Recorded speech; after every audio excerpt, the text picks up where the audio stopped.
भीखू नाम का एक गरीब भिखारी था। भीखू भीख मांगते समय भगवान शिव का नाम जपता रहता था। एक दिन जब वो एक मंदिर के पास भीख मांग रहा था, उसने तीर्थ यात्रियों के एक समूह को देखा जो शिव जी की पूजा करने आए थे। वे फूल, फल, दूध और अन्य प्रसाद ले जा रहे थे। भिखारी उन्हें देखकर खुद से ही बातें करने लगा। ये लोग कितने भाग्यशाली हैं, जो इस तरह के उपहारों से शिव जी को प्रसन्न कर सकते हैं। मेरे पास अपनी प्रार्थनाओं के अलावा उन्हें देने के लिए कुछ भी नहीं है, तो क्या वो कभी मुझे आशीर्वाद नहीं देंगे? भीखू के मन में चल रही बातें कैलाश पर्वत पर विराजमान भगवान शिव और देवी पार्वती सुन रहे थे। स्वामी, भीखू आपका बहुत नाम जपता है। इस क्षण भी वो यही सोच रहा है कि वो आपको भेंट में कुछ भी नहीं दे सकता, तो आप उसकी प्रार्थना नहीं सुनेंगे। पर ऐसा तो नहीं है। मुझे लगता है आपको अपने भक्त की प्रार्थना सुननी चाहिए। देवी पार्वती, मैं भी चाहता हूँ कि मेरे भक्त हमेशा खुश रहें, सुख समृद्ध रहें, पर ये उनके हाथ में है कि वो मेरी पूजा का फल ग्रहण करने के योग्य है भी या नहीं। स्वामी, ये तो आपको भीखू की परीक्षा लेकर ही देखना होगा। ठीक है देवी, मैं भीखू की परीक्षा अवश्य लूंगा। अगर वो उसमें उत्तीर्ण हो गया तो उसे सांसारिक जीवन में किसी भी वस्तु की कमी नहीं रहेगी। भगवान शिव भीखू की परीक्षा लेने के लिए भीखू के सामने प्रकट हुए। अपने सामने भगवान शिव को देखकर भीखू हैरान रह गया। भीखू, मैं तुम्हारी भक्ति से प्रसन्न हूँ और तुम्हें वरदान देने आया हूँ। तुम्हें जो भी चाहिए मुझसे मांग लो। अब कुछ भी भोलेनाथ? हाँ, कुछ भी। धन, वैभव, सुख, समृद्धि, जो भी चाहिए। प्रभु, आप बहुत दयालु हो, उदार हो। मैं इस गरीबी की जिंदगी से तंग आ गया हूँ। मेरे घर परिवार में पत्नी और बच्चे दिन रात भूखे रहते हैं। कभी कभी तो वो पानी पीकर ही सो जाते हैं। मैं भीख मांग मांग कर तंग आ गया हूँ। मैं चाहता हूँ कि मेरे पास इतना धन आ जाए ताकि मैं आराम से जिंदगी व्यतीत कर सकूं। जैसी तुम्हारी इच्छा भीखू, मैं तुम्हें धनवान बना दूंगा। अपनी झोपड़ी में जाओ और तुम्हें वहां जमीन के नीचे दबा एक खजाना मिलेगा।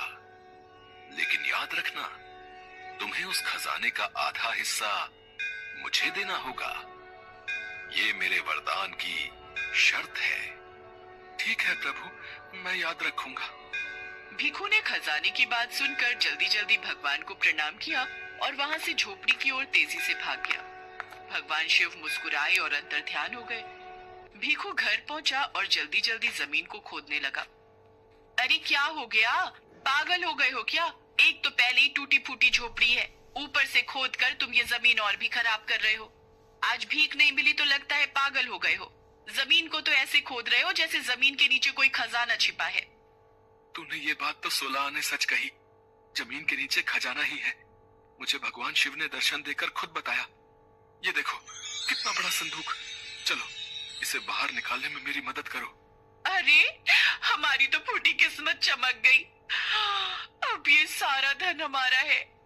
भाग्यवान, ये सारा खजाना हमारा नहीं है। हमारा नहीं तो फिर किसका है? भगवान शिव ने वरदान देते हुए मुझे ये शर्त कही थी कि जो भी खजाना निकलेगा उसमें से आधा भाग मुझे उन्हें देना होगा। अब इस शर्त के अनुसार इसमें से आधा खजाना भगवान शिव का है। अरे क्या जरूरी है आधा हिस्सा देना? वो तो भोलेनाथ है। थोड़े से सिक्के दे देना मंदिर में।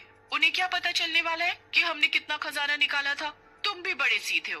अब जाओ जल्दी से बाजार से बढ़िया बढ़िया सामान ले आओ ताकि हम अच्छे अच्छे पकवान खा सके, बढ़िया कपड़े पहन सके। और मुझे तो ये घर भी बदलना है। इस टूटी फूटी झोपड़ी में रहते हुए मैं तो ऊब गई हूँ। अब मैं सेठानी बनकर रहूंगी और तुम सेठ। हाँ, कह तो तुम ठीक रही हो। ठीक है। भीखू के मन में लालच और बेईमानी आ गई। उसने मंदिर जाकर शिवजी की मूर्ति पर कुछ सिक्के चढ़ाने का फैसला किया। वो मंदिर पहुंचा और शिवजी के चरणों में कुछ सिक्के रख दिए।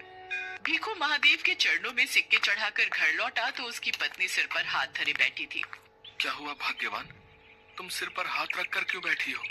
तुम्हें पता है ना अंदर संदूक रखा है। कोई उसमें से धन चुरा कर ले गया तो? कोई क्या ही धन चुराएगा। मैंने जैसे ही संदूक को खोला तो उसमें से सारा खजाना कंकड़ पत्थर बन गया। क्या खजाना कंकड़ पत्थर बन गया? हटो तो देखो जरा। भीखू देखता है संदूक में सचमुच खजाने की जगह कंकड़ पत्थर भरे हुए हैं। हे महादेव, पहले इतना सारा खजाना देकर मुझे क्या क्या सपने दिखा दिए, इतनी खुशी दे दी और अब फिर से वो खुशी वापस ले ली। मुझसे क्या भूल हुई प्रभु जो आपने मुझ गरीब के साथ ऐसा किया। तभी भगवान शिव भीखू के सामने प्रकट होते हैं। भीखू, तुमने मेरी शर्त को पूरा नहीं किया। तुम्हें जो धन प्राप्त हुआ तुमने उसका आधा भी मुझे नहीं दिया। तुमने मुझे इसका केवल एक अंश ही दिया। तुमने मुझे धोखा दिया है और अपना वादा तोड़ दिया। तुमने जितना दिया था उससे अधिक अपने पास रखा। तुमने और अपना वादा तोड़ दिया। तुमने जितना दिया था उससे अधिक अपने पास रखा। तुमने सबसे अच्छे और सबसे मूल्यवान सिक्के अपने लिए रख लिए और मुझे सबसे कम और सबसे कम मूल्यवान सिक्के दिए। तुम धन के लालच में आकर अपने वचन से हट गए और तुम्हारे मन में बेईमानी उत्पन्न हो गई। इसीलिए मैंने तुमसे सारा धन वापस ले लिया। हे प्रभु, कृपा करके मुझे क्षमा कर। मेरे मन में लालच आ गया था प्रभु। प्रभु, मैंने ही इन्हें ऐसा करने के लिए कहा। सच तो ये है कि असली गुनहगार मैं हूँ। हमें क्षमा कर दीजिए प्रभु। मुझे लगा कि आप तो भगवान हैं, आप हमें दिखाई नहीं देंगे, इसीलिए हम आपको थोड़ा ही जो चढ़ा दे तो आप हमें कुछ नहीं कहोगे। नहीं, ये तुम्हारा भ्रम है। तुम कब क्या करते हो, क्या नहीं करते, इस बात का मुझे सदैव ज्ञान रहता है। भीखू, मैं तो तुम्हारी परीक्षा ले रहा था। अब मैं तुम्हें एक मौका और देता हूँ। अपने खजाने में से आधा भाग तुम्हें मुझे देना होगा। हाँ हाँ प्रभु, मैं आपको अवश्य दूंगा। आप वो आधा भाग ले लीजिए। भीखू, मेरे रूप में वो खजाना तुम गरीब और जरूरतमंद लोगों में बांट दो। वो खजाना मुझ तक पहुंच जाएगा। मैं तो सदैव अपने भक्तों के हृदय में वास करता हूँ। वही मेरे असली रूप है। वो देखो, संदूक में खजाना फिर से भर गया है। अब इसमें से अपने हिस्से का रखकर बाकी गरीबों में बांट दो। जो आज्ञा प्रभु, मैं ऐसा ही करूंगा प्रभु। जय हो प्रभु, जय भोलेनाथ, जय भोलेनाथ। शिव जी अंतर ध्यान हो गए। भीखू को अपनी गलती का एहसास हो गया और उसकी जिंदगी से गरीबी के दिन दूर हो गए और वो अपने परिवार के साथ सुख से जीवन व्यतीत करने लगा।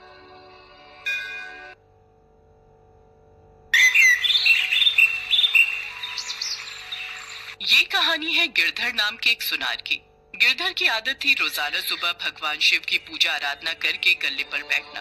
वो भगवान शिव की पूजा तो करता था, पर कभी भी कोई जरूरतमंद गरीब या फिर कोई मांगने वाला भिक्षुक उसकी दुकान पर आए तो वो उसे भगा देता था। ओम नमः शिवाय, ओम नमः शिवाय, ओम नमः शिवाय, ओम नमः शिवाय, ओम नमः शिवाय। सेठ जी, बहुत भूख लगी है, थोड़ा पैसे दे दो, कुछ खा लूंगा। चल चल, हट जाए यहाँ से। तो जाना सुबह सुबह दिमाग खराब करने के लिए आ जाते हैं। बस दुकान खोलने की देर है, इन भिखमंगों की लाइन लग जाती है। चल। वो भिखारी वहाँ से खाली हाथ लौट गया। तभी गिरधर का दोस्त आ गया। क्या बात है गिरधर, तू इतना गुस्से में क्यों है? अरे क्या करूं यार, दुकान खोली नहीं कि ये भिखारी मांगने आ जाते हैं। ये बाजार में हर समय भिखारी घूमते रहते हैं। बहुत परेशान किया हुआ यार इन्होंने। चल छोड़ गुस्सा, कोई बात नहीं, एक कप चाय पिला यार। हाँ हाँ, अभी मंगवाता हूँ। गिरधर अपने दोस्त के लिए चाय मंगवा लेता है। अब भगवान शिव तो भले ही भोले भाले हैं, पर अपने किसी भक्त को गलत राह पर वो नहीं जाने देते। कैलाश पर बैठे वो सारा नजारा देख रहे थे। क्या हुआ भोलेनाथ, आप मंद मंद मुस्कुरा क्यों रहे हैं?